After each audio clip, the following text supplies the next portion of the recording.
Hi, Zachary Long here. Today's topic, we're going to be talking about water damage mitigation services. We provide these services to homes, businesses, commercial facilities, as well as hotels, apartments, just to name a few. If it's 2 p.m. or 2 a.m., you can call us and we'll respond within an hour and a half, depending on your location. Once on site, our primary goal is to determine the extent of the damage, how much water has made it to what bedrooms, that type of thing, how many levels are affected. By doing this, we use a special camera known as a thermal imaging camera. This camera allows us to walk into an area and we're able to quickly determine what is wet, what is dry, without doing destructive inspection services, without tearing down a wall to determine if it's wet or not. This camera gives us a real-time thermal image of a wall, and we're able to determine by a color what's wet or what's dry. We ultimately follow back up with a handheld pen device just to confirm if it's wet or not. Most companies, they primarily just use a handheld prong device and stick it into a wall. This is okay, but it takes up a lot of time, and when you're dealing with water in a flooded home or business, you don't have a lot of time. Once we determine the extent of the water, our next task is to get the water out of there. The way we go about doing this, we use a truck-mounted or an extraction machine. Our truck-mounted machines are either fueled by gasoline or diesel that are connected to our trucks, and we will bring in a hose and connect it to either a wand or a weighted roller device. This allows us to get out the maximum amount of water.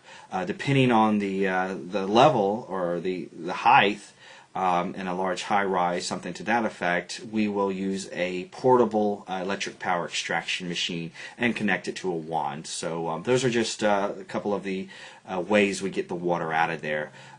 We'll extract it off the tile, off of any type of flooring, carpet primarily with the weighted device. Most times, if it's in a residential environment, we'll not only have to remove the water off the carpet, we'll then have to roll the carpet back and remove the water out of the pad. The pad acts like a large sponge, and so it retains a whole lot of water. After the water has been extracted, other tasks such as removing of the baseboards and drilling small holes in the wall allows us to dry inside of the wall cavity, remove any insulation if need be. And drilling of the holes also allows us to dry behind any large cabinets or hard-mounted items. We can actually dry on the other opposite side of the wall. So this is a great trick in the industry that you don't have to tear out something large. You just have to be efficient and savvy to dry behind it.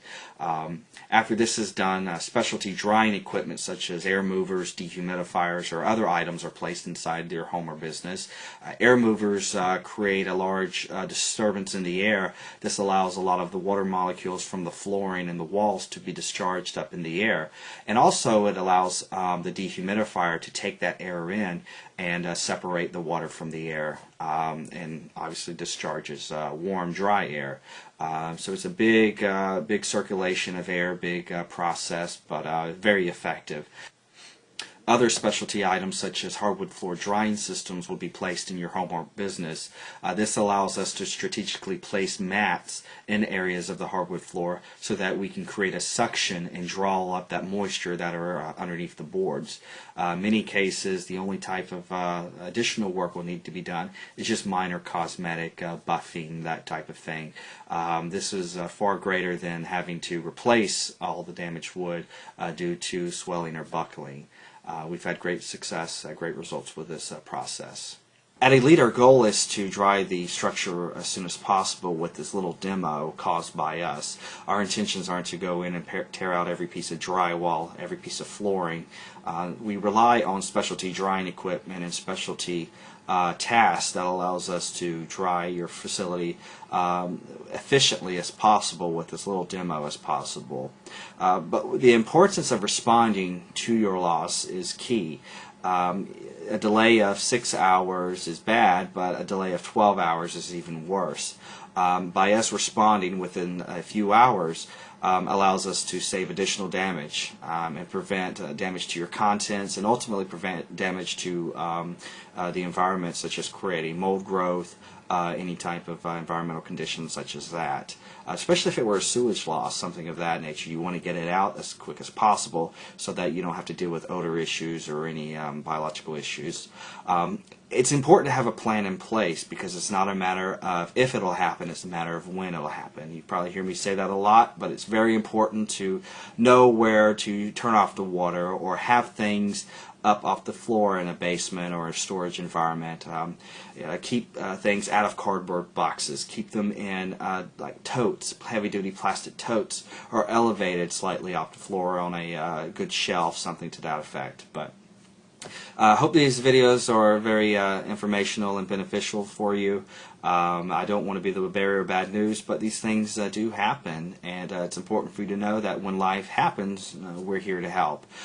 Feel free to comment. If you have any questions, comment below. We check these often and we'll reply. You can also give us a phone call at 1-866-461-3337. We'd love to talk with you about how to go about having a good plan in place for when an event like this happens, what numbers to contact, proper steps you can take before we arrive on site, or any other preventive measures. We're also on Twitter and Facebook, so follow us and like us, and visit our website, www.eersinc.com. Well, that's it. Until next time, thank you very much for watching, and we'll see you soon.